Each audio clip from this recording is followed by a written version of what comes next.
guys, welcome to the channel and welcome back to the Supercharged CL175 build. Today is the day where you're finally gonna ride this thing. Real quick for those who are new here, this is my 1968 Honda CL175. It's pretty heavily modified. It's got a 300cc supercharger on it. I've converted it to fuel injection. It's got a standalone microsquare ECU on it. It's also running on E85. And it's we're building this bike to be a land speed bike, so it's not street legal. It's just a fun little toy that we've been messing around with for, well, I've been building it for 2 years now. So today is it's a big day. It's huge. So yeah, it's got no seat and a couple other things. It's got old tires, but we're not gonna go crazy. I just wanna make sure it can move under its own power and there's not any issues with the transmission or anything like that. And I'd like to try to get some data logs so I can start dialing in the tune. Yeah, let's just dive right into this.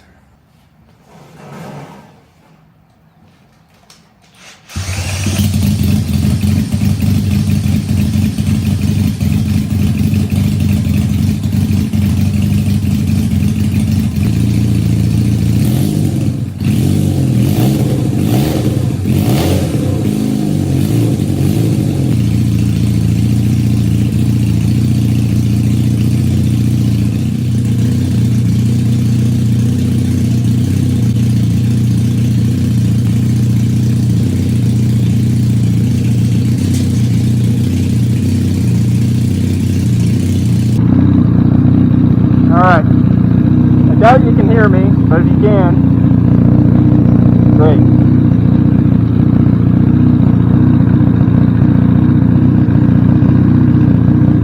Hopefully you can see.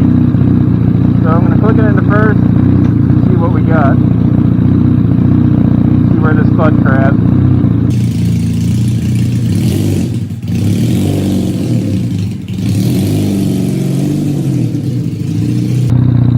I cleared out the driveway. There's gravel. Oh, buddy! Yes, we're going on the road.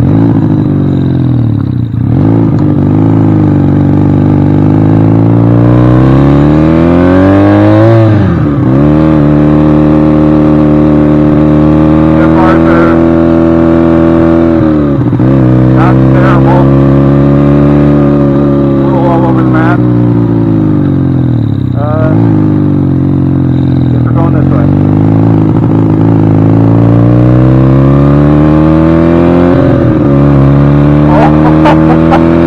Oh my god. Not in boost yet. Tune actually feels pretty good. Holy.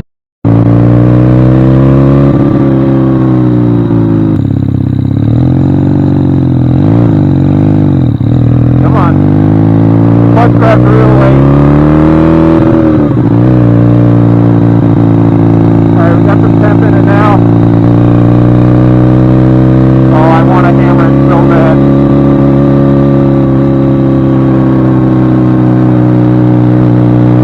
Could have been a little rich.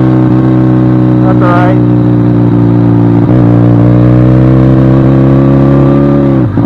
Almost a bit of bird. Alright, yeah, we're pretty rich. But I'd rather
we just did a quick, short ride, and for being the first ride, it actually went really well. It was definitely not totally dialed in by any means, but it felt good. Shifted through all the gears. Brakes felt fine. Chassis felt pretty good. It's hard. There's so much going on the first ride. You're trying to think of everything, pay attention to everything. The dash, the chassis, the engine, the road. Just a lot to think about, but I know there's going to be people in the comments saying, why would I get on it on the first ride like that? Definitely. I know I shouldn't have, but you try building something for 2 years and going out there and then just babying it. It's hard to do. All right, let's take a look at the data log. Okay, so I'm just looking over the data log for the run. Everything looks pretty good. Definitely need some fueling changes and a few other little things, but other than that, looks pretty good. The only main thing I saw was this big red line right here is a loss in sync with the crank sensor, so it's not picking up correctly. And you probably heard it in the video when I got on it. You heard it break up a little bit in the high RPMs. So I got to figure that out. I'm not sure what's going on there. I'll check the mounting for the crank sensor and see if everything looks right there and check our gap. So that's why right after it broke up, the AFRs went super lean. It didn't necessarily go lean, just when it broke up like that. It like, I don't want to say shuts off for a split second, but the computer shuts off power to like the O2 because it thinks it's off, and then it reboots it, and the O2 has to go through its little resetting time period, which is only about like 5 seconds. But when it does that, it just reads the max value of whatever AFR, so like 19.2, until it starts reading again. So that's why it looked like it was reading really lean. Overall, it looks pretty good. It looks pretty good, but I'll go ahead and take a look at that crank sensor and see what we got there. So in the data log, I'm sure I said this in the last clip, but we had a loss of sync for the crank sensor. So I came out here just to check to see if anything was awry or anything looked weird. And yeah, I realized I never made the crank sensor mount out of metal. It's still the 3D print, so it flexes like crazy when it's on the bike. So I'm sure when everything gets going that this thing starts to flex or vibrate and throws off the sensor. So I just spent the last couple hours making it out of aluminum. So I'll get that bolted up and hopefully that solves their issues. All right, that's much better. Okay. All right, it's getting late. I'm gonna get some sleep, but in the morning, we are going to load this thing up and head to a private road, private facility, and we're actually going to ride this thing and get it hopefully dialed in. And hopefully by the end of the day, we can see what this thing's got. All right, see you in a couple seconds.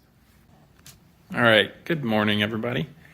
I'm gonna go ahead and get this thing transitioned over to transportation mode, I guess you can call it.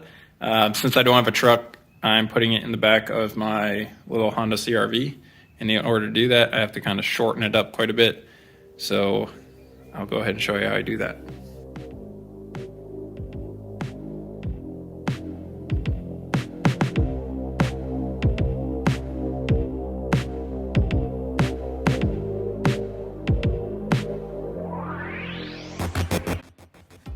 All right, here she is in mini bike mode.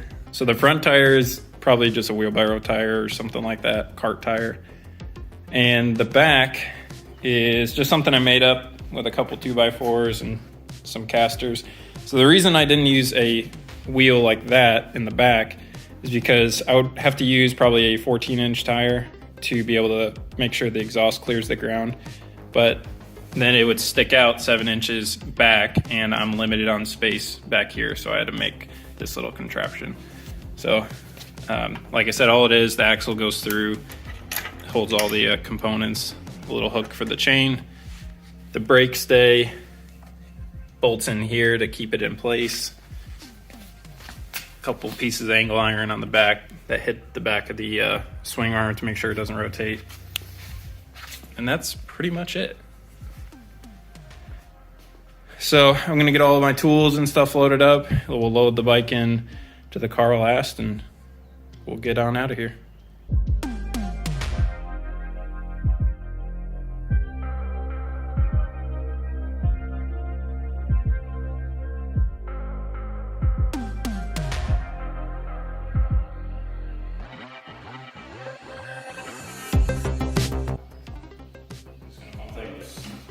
Snappy.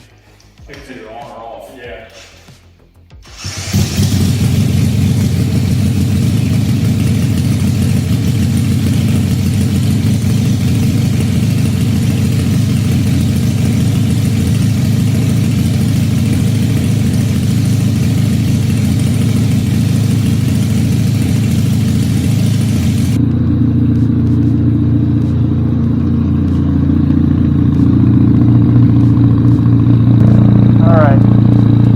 Got a little bit of private road. Bike's warm. I'm just going to ease into it, unlike yesterday.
I got the filter on it yesterday, didn't have the filter on it, so it's definitely running fatter.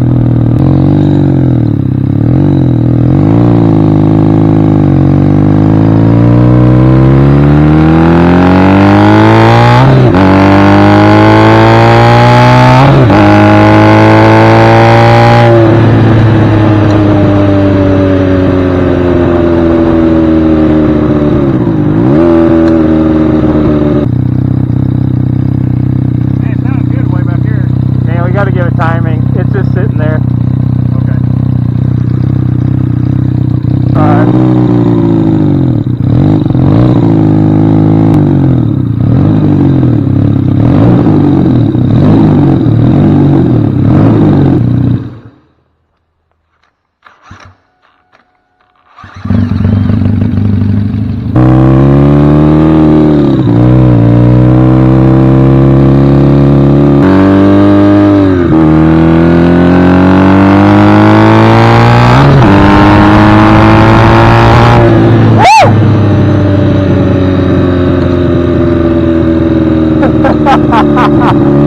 Oh God, that's not gonna get old.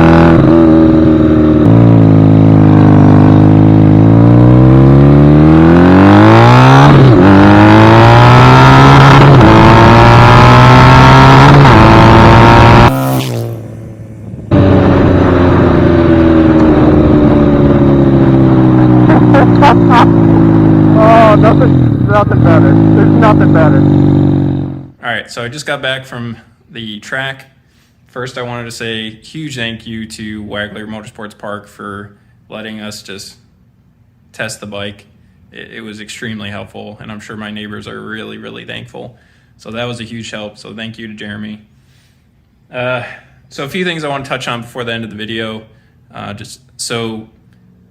me just start by saying the bike runs really well. So that setup with the pulley we had should have been 5 to 6 pounds boost. I think the spreadsheet says like 6.2 or something like that, and that's what we were seeing, between 5 and 6. So that's good. Timing is still super conservative, and I think it's too conservative. It just is real lazy down low, and we added a couple degrees and bumped the curve up, lowering the RPMs just to give it a little bit more, and it definitely helped. But it's real conservative. It's way more conservative than what these bikes have stock, but we wanted to get the fueling figured out. before we started messing with it. So we'll mess with that probably next time a little bit more. What else? The big problem we're still fighting is around 8,000 RPM, we lose crank signal. And we're thinking that the gap between the sensor and the toothed wheel is a little too large, but we were kind of out of time, so we didn't mess with it too much more. So I'll probably, whenever I have time, start messing with that a little bit. But other than that, everything went pretty well. I appreciate you guys watching. I'm pretty sure by the time this goes out, we'll be at 1,000 subscribers, which is crazy because just thinking that 1,000 people want to watch this is wild to me. I know my family watches it, and that was kind of the main reason I made this channel. But yeah, I appreciate everybody watching. If you have any questions, feel free to let me know in the comments. But until next time, have a good one.